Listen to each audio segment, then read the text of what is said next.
Video के thumbnail और title से आप लोगों ने यकीनन इस चीज़ का आइडिया हो गया होगा कि 10 मिनट में बनकर तैयार हो जाने वाला ये ट्राउज़र है। वाकई जनाब जी जनाब, ये 10 मिनट में ही बनकर रेडी होने वाला ये ट्राउज़र है। जिन बहनों को स्टिचिंग की प्रॉब्लम है, जिन बहनों को स्टिचिंग की समझ नहीं आती है, उनके लिए एक ये गिफ्ट है। बहुत ईजीली आप बहुत आसानी के साथ ये ट्राउज़र घर में और बहुत ईजीली अपने खुद से ही कटिंग और खुद से स्टिचिंग कर रेडी कर सकते हैं। कोई इतना ख़ास मसला नहीं है। आपने मेरे बताए हुए जो फार्मूलाज हैं उनको आपने फॉलो करते हैं तो यकीनन आप बहुत आसानी के साथ इस ट्राउज़र की कटिंग और स्टिचिंग कर लेंगे। बहुत सिंपल है। यहाँ पर हमने अपने ट्राउज़र का जो फैब्रिक है उसको 4 लेयर्स में हमने फोल्डिंग कर लिया है और जो बंद वाली साइड है वो हमने अपनी साइड पर रखनी है। ओपन साइड है वो सामने वाली साइड पर रखनी है, जैसा कि आप वीडियो में देख रहे हैं। सॉरी माज़र के साथ आप मेरी वीडियोस के ऊपर ज़्यादा ध्यान दिया करें और जो मेरे बोलने का मेरा प्रैक्टिस है वो थोड़ी कम है, इसलिए आप मेरे बोलने से ज़्यादा मेरी अपनी वीडियो पर फोकस किया करें। तो यहाँ पर हमने अपने जो नाप का ट्राउज़र है उसको अपने यहाँ पर जो ट्राउज़र हमने स्टिच करना है, कटिंग करना है, उसके ऊपर हमने इसको बहुत आराम से और परफेक्टली यहाँ पे इसको हमने एडजस्टमेंट के साथ इसको रख लिया है। अब यहाँ पर आपके पास एक इंची टेप ज़रूर लाजमी होना चाहिए ताकि साथ साथ हम थोड़ा थोड़ा मेजरमेंट के साथ इसको फॉलो कर सकें, कटिंग कर सकें। अब यहाँ पर आसन की हम कटिंग कर रहे हैं। अब ऊपर से हमने 2 इंच का मार्जिन छोड़ दिया है फोल्डिंग का, नेफे का, और नीचे से जो हमारे आसन की जितनी हमारी चौड़ाई है उसके मुताबिक हमने यहाँ पर एक लाइन ड्रॉ कर ली है। अब लेंथ के हिसाब से हमने यहाँ पर पांचा जो है वो थोड़ा सा एक्स्ट्रा खुला रखना है। 11 इंच का मैंने यहाँ पर ट्राउज़र का जो पांचा है वो रखना है, इसलिए मैंने यहाँ पर 12 इंच के ऊपर मैंने निशान लगाया है। और इसके बाद यहाँ पर पांचे के नीचे से लगाने के साथ ऊपर मैंने फिटिंग का निशान लगा लिया, जो हमारे आसन के साथ यहाँ पर वो लाइन हमारी ड्रॉ हो जाएगी। जस्ट हमने ऊपर से थोड़ा सा बस हमने सिलाई का हक देना है, बाकी नीचे से हमारा जो है वो पांचा खुला है। 2 निशान हैं मेन जिनको आपने फॉलो करना है। आपका ट्राउज़र कटिंग हो गया, कोई मसला नहीं, कोई प्रॉब्लम नहीं, कुछ नहीं इसमें आपने नाप तोल करना। आपने जस्ट ये 2 देखें लाइंस मैंने ड्रॉ की हैं और मेरा ट्राउज़र कटिंग हो गया है। नीचे से हमने अपने पंचे के हिसाब से यहाँ पे जितना हमने फोल्ड करना है 3 इंच का एक्स्ट्रा कपड़ा छोड़कर, इसके बाद थोड़ा सा हमने जो कपड़ा जो एक्स्ट्रा होगा हमारा उसको हमने कट कर देना है। ये लें जनाब, ये हमारी कटिंग हो गई है। मेरा ख्याल है इसमें 3 मिनट भी नहीं लगे। ओके, देखें बहुत आसानी के साथ हमने यहाँ पे कटिंग कर ली है और ये हमारा कटिंग का जो मेथड है वो कंप्लीट हो गया है। अब आते हैं हम सिलाई की तरफ। तो सिलाई का प्रोसेस जो है वो थोड़ा सा 2 मिनट ज़्यादा है, बस इसमें और कुछ नहीं है। 4 सिलाइयाँ लगनी हैं और हमारा ट्राउज़र स्टिच हो जाना है। सबसे पहले हमने सेंटर से आसन की सिलाइयाँ लगानी हैं। दोनों पीस को हमने जो इनकी सीधी साइड है वो अंदर की साइड रख लेनी है और जो बैक साइड है फैब्रिक की उसको हमने बाहर की साइड पर रख लेना है और सेंटर से हमने आसन की सिलाई दोनों साइड पर लगा लेनी है। इसके बाद हमने आसन की सिलाई लगा ली है एक साइड पर और दूसरी साइड पर हमने दूसरी साइड भी हमने स्टिच कर ली है। तो ये हमारा सेंटर से जो ट्राउज़र है वो जॉइंट हो गया है। इसके बाद हमने लास्टिक लगाना है। आप लास्टिक साथ भी लगा सकते हैं और इससे जो आसान मेथड है वो आप नेफे को फोल्ड करके इसके बाद में आप लास्टिक को बाद में भी आप सेंटर से गुजार सकते हैं नेफे के अंदर से। अब जो है हमने इसको ज़रा ट्राउज़र की लुक देनी है तो ज़ाहिर बात है हम इसको लास्टिक को इसके साथ ही हम ट्राउज़र के साथ ही अटैच करेंगे। तो कोई इतना कोई ख़ास मसला नहीं है, बिल्कुल बेफिक्री के साथ आपने लास्टिक जो आपके कमर के मुताबिक है, जितनी आपने कमर की हिसाब से आपने लास्टिक को आपने रोल कर जितना आपने लास्टिक को खुला रखना है लास्टिक को उतना कट कर लें। कट करने के बाद आप इसको सेंटर में से जॉइंट कर लें। अब ये जो लास्टिक है मैंने यहाँ पर लास्टिक लिया है। लास्टिक को मैंने अपने जो नाप का मेरा ट्राउज़र है जिसके मुताबिक मैं ये ट्राउज़र रेडी कर रही हूँ उसके मुताबिक मैंने यहाँ पर लास्टिक को कट कर लिया है।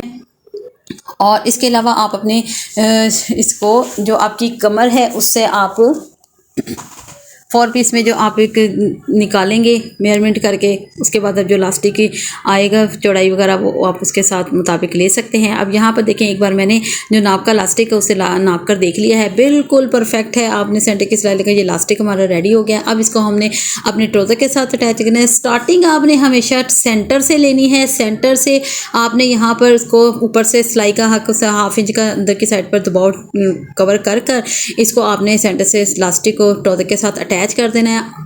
एक ही सिलाई में हमारा इलास्टिक लग जाना है। जस्ट इसका ये मेन फार्मूला है कि आपने फैब्रिक को खींचना नहीं है, ना ऊपर वाले को ना नीचे वाले को। इलास्टिक को आपने बिल्कुल साइड पे रखना है ताकि आपका इलास्टिक जो है वो हमारे सिलाई के बीच में ना आए। अगर हमारा जो इलास्टिक है हमारी सिलाई के सेंटर में आ गया, इलास्टिक साथ स्टिच हो गया, तो इलास्टिक हमारा मूव नहीं होगा, तो जिससे फिर हमें खोल कर देड़ कर ये हमें सीधा करना पड़ेगा। तो इसलिए आपने इस बात का ख्याल रखना है, और आपने इस बात का भी ख्याल रखना है कि जितना दबाव आप अंदर की साइड पर ले रहे हैं आपने उतना ही रखना है स्टार्ट से और एंड तक। और कोई चुन्नट कोई झोल नहीं आना चाहिए आपका यहाँ पर, और आएगा भी नहीं, बेफिक्र हो जाएं आप। आपने सेंटर से जो सिलाई है ना उसका जो दोनों का सिलाई का जो साइड है ना वो उनको आपस में सिलाई के साथ सिलाई अटैच रखनी है, तो हमारा कभी भी हमारा ये नेफा जो है उसमें कभी भी बल नहीं आएगा। ये जो आप देख रहे हैं ना ये वाली सिलाई जो है ना, आपने इसके ऊपर वाली जो सिलाई को पीस को फोल्ड करते हैं इसको हमने यहाँ पर सिलाई के साथ हमारी सिलाई अटैच होनी चाहिए, तो हमारे कभी भी नेफे में चुनट या झोल नहीं आएगा। बहुत आसानी के साथ हम ये इसको इलास्टिक को अपने जो ऊपर का नेफे के साथ हम इसको अटैच कर लेंगे। तो इसके बाद ये हमारे जो सिलाई है वो नेफे की वो इलास्टिक की वो कंप्लीट हो गई है। ले जी यहाँ पर हमारी ये नेफे की सिलाई के साथ इलास्टिक भी अटैच हो गया है, कोई मसला नहीं, कोई प्रॉब्लम नहीं। अब ये इलास्टिक हमारा सिलाई के अंदर आया ही नहीं था, तो इसलिए बहुत आसानी के साथ हमारा इलास्टिक मूव हो रहा है। आपने अच्छी तरह से खींचातानी कर बहुत अच्छी तरह से खींचातानी कर इस इलास्टिक को आपने बराबर कर लेना है। चुन्नट जो है वो भी बराबर कर लेनी है। अब जहाँ से हमने स्टार्ट लिया था वहाँ से ही हमने सेंटर में से स्टार्ट लेना है सिलाई का, और सिलाई का जो टांका है वो हमने फुल बड़ा कर लेना है। और इसके बाद हमने आराम से खींचातानी कर इसको सेंटर में भी एक सिलाई लगा देनी है ताकि ये अब हिले ना अपनी जगह से। अब नहीं हमने इसको हिलाना, अब हमने इसको कवर करना है, अपने काबू करना है, तो इसलिए हमने इसको सेंटर में बिल्कुल आराम से इसको सिलाई लगा लेनी है। ले जी हमारा ये इलास्टिक भी हमारा कंप्लीट हो गया है। और इसके बाद हमने हमारी लेंथ जितनी ट्राउज़र की है हमने एक बार अपने नाप के ट्राउज़र से इसको लेंथ को नाप लेना है। तो यहाँ पर पहले हम अपने ये साथ साथ आपने धागे की कटिंग लाजमी करते जाना है। सफाई का भी आपने ख़ास तौर पे ध्यान रखना है। ये नहीं कि आपने सिए जाना है और धागे छोड़े जाने हैं, साथ साथ तो धागे की क्लिपिंग है वो आपने साथ साथ करते जाना है। अब इसके बाद यहाँ पर हमने अपनी प्रेस को गर्म कर लेना अच्छी तरह से, और इसके बाद हमने अपने नाप के मुताबिक जितनी हमने इस ट्राउज़र की लंबाई रखनी है उसके बाद नीचे से एक्स्ट्रा जो फैब्रिक है उसको हमने फ़ोल्ड कर देना है। यहाँ से आपने मार्जिन जो है वो 2.5 से 2 या 2.5 इंच का रखना है, इससे ज़्यादा आपने मार्जिन नहीं रखना। और इसको बाकी फैब्रिक को हमने अंदर की साइड पर फोल्ड कर अच्छी तरह से प्रेस कर देना है। अब दोनों पांचों को हमने इसी तरह प्रेस करने के बाद अब यहाँ पर आप नीचे पांचे के आप हेमिंग भी कर सकते हैं और इसको आप सिलाई भी लगा सकते हैं। मैं ज़्यादातर सिलाई लगा लेती हूँ क्योंकि सिलाई जो होती है वो ना कपड़े को वॉश वगैरह करें तो मूव नहीं होती है, कपड़ा यानी कि मजबूत रहता है। और जब हेमिंग करते हैं तो वो अक्सर ये होता है कि कहीं कभी किसी जगह से अड़कर हेमिंग हमारी अक्सर जो है वो निकल जाती है। लेकिन फैंसी सूटों के साथ आप हेमिंग ही किया करें, वो हेमिंग ही सूट करती है क्योंकि फैंसी सूट होते हैं। लेकिन कैजुअल सूटों में जो आप हैं आम घर में रूटीन में पहनने वाले वहाँ पे हम सिलाई भी लगा लेते हैं। अब यहाँ पर आपने इसको जो फोल्ड किया था जितना कपड़ा उसके मुताबिक हमने यहाँ पे इसको फोल्ड कर बारीक कॉर्नर की सिलाई लगा लेनी है। सिलाई लगाने के बाद ये मेरा ख्याल है चौथी सिलाई है। एक दो हमने आसन की लगाई थी, एक हमने नेफे की लगाई है, और ये एक हम पांचे की और ये 5वीं सिलाई जो हम फिटिंग की लगा रहे हैं। जस्ट 5 सिलाइयाँ जो हैं इसमें हमारा ट्राउज़र स्टिच हो गया है। मेरा नहीं ख्याल कि इससे ज़्यादा सिलाइयाँ ऐड होंगी इसमें। तो 5 सिलाइयों के साथ हमारा ट्राउज़र स्टिच हो गया है बहुत अच्छे तरीके से। अब यहाँ पर जो आपने सेंटर में सिलाई लगा रही हैं, जहाँ पर सेंटर के साथ सेंटर की सिलाई को अटैच करना है, तो हमारा ट्राउज़र बहुत अच्छे तरीके से स्टिच हो गया। ये बॉक्स शेप का भी आप कह सकते हैं इसको ट्राउज़र, क्योंकि इसका पांचा ज़रा एक्स्ट्रा खुला है। और इसके बाद सेंटर से आपने छोटे छोटे से टक लगा देने हैं ताकि हमारा जो सेंटर का फैब्रिक है वो खिंचाव में ना आए। और इसके बाद आपने टक ज़रूर लगाने हैं, क्योंकि टक कह लें, कट कह लें, नोचिस कह लें, कुछ भी कह लें।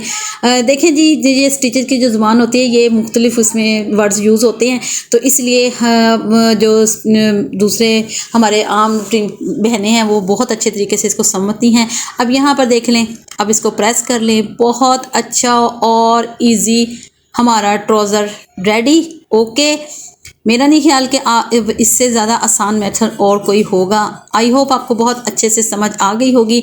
समझ आ गई है वीडियो पसंद आई है चैनल को सब्सक्राइब लाइक एंड शेयर ज़रूर करें। एक प्यारा सा कमेंट ज़रूर करें, मुझे ज़रूर बताइएगा कि आपको ये मेरे एक ट्राउज़र की स्टिचिंग कैसी लगी है। और इसके बाद इजाज़त दें, फिर मिलते हैं एक नई वीडियो के साथ। ओके, अल्लाह हाफिज़।